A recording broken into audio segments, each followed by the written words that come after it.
வணக்க மக்களே, நாம இந்த ஆரோக்கியமான பதிவில் சுரைக்காயில் நிறைந்துள்ள மருத்துவமைகளை பற்றி நம்ம விளக்கமாக பார்க்க போகிறோம். சுரைக்காய் நம்மளுடைய உடலுக்கு தேவையான பல சத்துக்களை கொண்டு இருக்குங்க. சுரைக்காயில் சுண்ணாம்பு சத்து, பாஸ்பரஸ் சத்து, இரும்பு சத்து, விட்டமின் பி இருக்கு. மேலும் வந்து பார்த்தீங்கன்னா புரதச்சத்து, போதுமான அளவுக்கு கொழுப்பு, தாது உப்புக்கள், நார் சத்து, கார்போஹைட்ரேட்டுமே இருக்குங்க.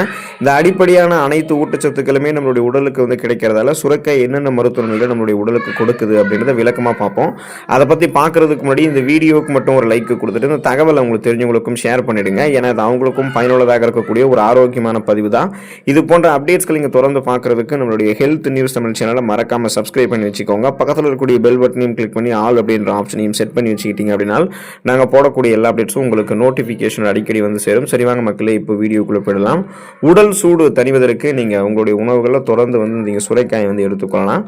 நமது நாட்டில் ஏற்படக்கூடிய கோடைக்கால வெப்பம் நமது உடல் சூட்டை வந்து அதிகரித்து கொண்டே இருக்கிறதோட நிறைய பக்க விளைவுகளும் ஏற்படுத்துது. ஃபார் எக்ஸாம்பிள், இந்த தோல் சம்பந்தமான பிரச்சனைகளும் நமக்கு வந்து ஏற்படும். அரிப்பு, சொறி, சுரங்கு, படை, தேமல், இந்த மாதிரி பிரச்சனை எல்லாம் வரும். செரிமானம் சார்ந்த கோளாறுகள் ஏற்படும். அதே போல நம்மளுடைய உடல்ல கடுமையான நீரிழப்பு ஏற்படுவதால் உடல் வறட்சி ஏற்பட்டு நம்மளுடைய வேலைகளை நம்ம முழுமையாக செய்ய மாட்டோம். வெப்பவாதம் அப்படின்னு சொல்லக்கூடிய இந்த ஹீட் ஸ்ட்ரோக் பிரச்சனையும் கூட நமக்கு வந்து ஏற்படலாம். ஸோ இதெல்லாம் நம்ம கியூர் பண்ணணும் அப்படின்னா சுரைக்காயை நம்மளுடைய உணவுகளில் சேர்த்து சமைத்து நம்ம எடுத்துக்கிட்டோம் அப்படின்னா அந்த உடல் சூடு வந்து நமக்கு வந்து குறைய ஆரம்பிக்கும். வெப்ப நோய்கள் தாக்காமல் நம்மளுடைய உடலை பாதுகாப்பதோடு நமது தோலுக்குமே மினுமினுப்பு தன்மையை சுரைக்காய் வந்து கொடுக்குங்க. ஸோ அந்த உடல் சூட்டை வந்து தனித்து நீங்கள் ரெஃப்ரெஷ்மெண்ட்டாக, புத்துணர்ச்சியாக, சுறுசுறுப்பாக உங்களுடைய வேலைகளை முழுமையாக செஞ்சு முடிக்கிறதுக்கு நீங்கள் அந்த கோடை காலங்கள்லையுமே சுறுசுறுப்பாக செயல்படுவதற்கெல்லாம் தொடர்ந்து சுரைக்காய் எடுத்துக்கலாம். சிறுநீரகம் ஆரோக்கியமாக இருக்கிறதுக்கு சுரைக்காய் எடுத்துக்கலாம். சுரைக்காய் வந்து ஒரு சிறந்த சிறுநீர் பெருக்கி காய் அப்படின்னு சொல்லுவாங்க. சுரைக்காய் அடிக்கடி நீங்கள் சாப்பிடும்போது அது உங்களுடைய அந்த சிறுநீர் சார்ந்த பிரச்சனைகளை வந்து கியூர் பண்ணிட்டு உங்களுடைய உடலில் இருக்கக்கூடிய கழிவுகளை ஒட்டுமொத்தமாக அந்த சிறுநீர் வழியாக நல்லா வெளியேறுவதற்கு ஹெல்ப் பண்ணுங்க.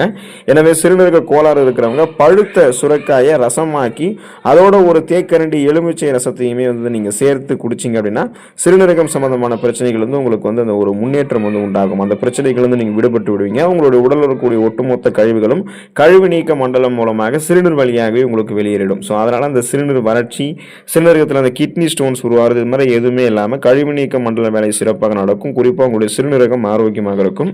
வறட்சி நீங்கி போவதற்கு நீங்கள் சுரைக்காய் எடுத்துக்கொள்ளலாம். இப்போ கொழுப்பு சத்து இருக்கக்கூடிய உணவு வகைகளையும் வறுத்த உணவு வகைகளையும் நீங்கள் அதிகம் சாப்பிடும்போது அதிகமாக வந்து தண்ணீர் தாகம் வந்து உங்களுக்கு எடுக்கும். வயிற்றுப்போக்கு ஏற்பட்டவர்களுக்கும் நீரிழிவு நோயாளிகளுக்கும் இந்த பிரச்சனை தான் வந்து இருக்கும். ஸோ இவங்களுக்கெல்லாம் வந்து நாக்கு வறட்சி ஏற்படக்கூடிய சமயத்தில் ஒரு கப் பச்சையான சுரைக்காய் ரசத்தில் ஒரு சிட்டிகை உப்பு போட்டு குடிக்கும் போது வறட்சி உங்களுக்கு நீங்கும். உப்பு போடாமல் இந்த ரசத்தை வந்து அருந்தக்கூடாது, அது நல்லது கிடையாது. ஸோ நீங்கள் உப்பு போட்டு குடிச்சிங்கன்னா அது உங்களுடைய அந்த வறட்சி தன்மையை நீக்கிடும். உங்களுக்கு அந்த தாகம் எடுக்கக்கூடிய அந்த உணர்வு வந்து கட்டுப்படுத்தப்படுங்க. ஏன்னா இப்போ நம்ம தாகம் அதிகமாக இருக்கும்போது தண்ணீர் மட்டும் குடிச்சா அந்த அடங்குமான்னு கேட்டிங்கன்னா அது கிடையாது. நிறைய இந்த இன்னும் குறிப்பாக பார்த்தீங்கன்னா இந்த மாதிரி மினரல்ஸ் இருக்கக்கூடிய உணவுகள் மாதிரி நம்ம எடுத்துக்கணும். ஸோ அதுக்காக தான் நீங்கள் இந்த மாதிரி வறட்சி நீக்கிறதுக்கு சுரைக்காய் இந்த மாதிரி எடுத்துக்கிட்டிங்கன்னா சரி பண்ணிக்கலாம். பித்தத்தை குறைக்கிறதுக்கு நீங்கள் உங்களுடைய உணவுகளை தொடர்ந்து நீங்கள் வந்து சுரைக்காய் எடுத்துக்கலாம். கண் நோய்கள் உங்களுக்கு வந்து நீங்கி போவதற்கு நீங்கள் சுரைக்காய் உங்களுடைய உணவுகளை எடுத்துக்கலாம். இப்போ நமது உடல் உறுப்புகளில் கண் பார்வைக்கு நம்ம ரொம்ப ரொம்ப முக்கியத்துவம் கொடுக்க வேண்டியது அவசியமாக இருக்குங்க.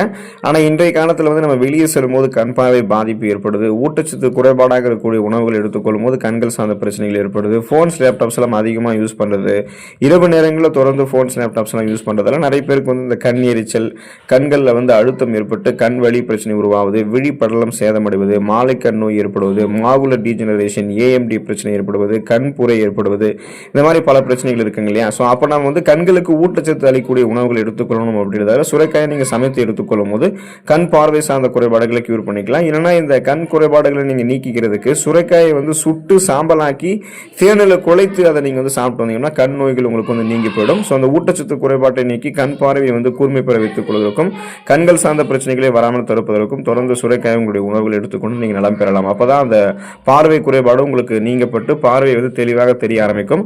வயதானவர்கள் கூட சமைத்து தங்களுடைய உணவுகளில் சுரைக்காய் எடுத்துக்கொண்டாங்க அப்படின்னா கண் பார்வை திறனை அவங்க கூர்மை பெற வைத்துக் கொள்ளலாம். கண்கள் சார்ந்த பிரச்சனைகள் வராமல் தடுத்துக் கொள்ளலாம்.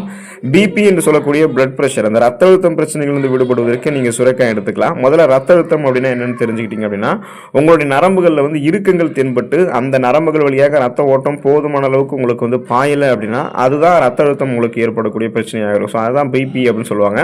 இப்போ ரத்த அழுத்தம் நோய் வந்து இந்த காலத்தில் பல பேருக்கும் இருக்குங்க இல்லையா. அதீத ரத்த அழுத்தம், ஹை பிபி என்று சொல்லக்கூடிய அந்த ஹை பிளட் பிரஷர் ஏற்பட்டு அதை குறைக்க விரும்புகிறவங்களாம் ஒரு துண்டு சுரைக்காய் அது கூட வந்து விதை நீக்கிய ஒரு நெல்லிக்காய், இதை வந்து நீங்கள் நீர் விட்டு அரைத்து சாறு பிழிந்து வாரத்தில் இருமுறை காலையில் வெறும் வயிற்றில் நீங்கள் வந்து பருகி வந்தீங்க அப்படின்னா அதீத ரத்த அழுத்தம் விரைவில் உங்களுக்கு வந்து கட்டுப்பாட்டுக்குள்ளே வந்துடும். அதாவது ஹை பிபின்னு சொல்லக்கூடிய ஹை பிளட் ப்ரெஷர் வந்து உங்களுக்கு வந்து கண்ட்ரோலில் வந்துடும். அதனால் பிபி ப்ராப்ளத்துலேருந்து நீங்கள் விடுபட்டு விடலாம். ஸோ தொடர்ந்து நீங்கள் அந்த சுரைக்காய் உணவுகள் எடுத்துட்டு இருக்கீங்கன்னா அடிப்படையான அத்தியாவசியமான ஊட்டச்சத்துக்கள் கிடைக்கப்பெற்று மருத்துவமனைகளை பெற்று நலமோடு வாழக்கூடிய வாய்ப்புகள் உங்களுக்கு கிடைக்குங்க. அடுத்த ஆரோக்கியமான பதிவில் மறக்காமல் சந்திப்போம். நன்றி மக்களே.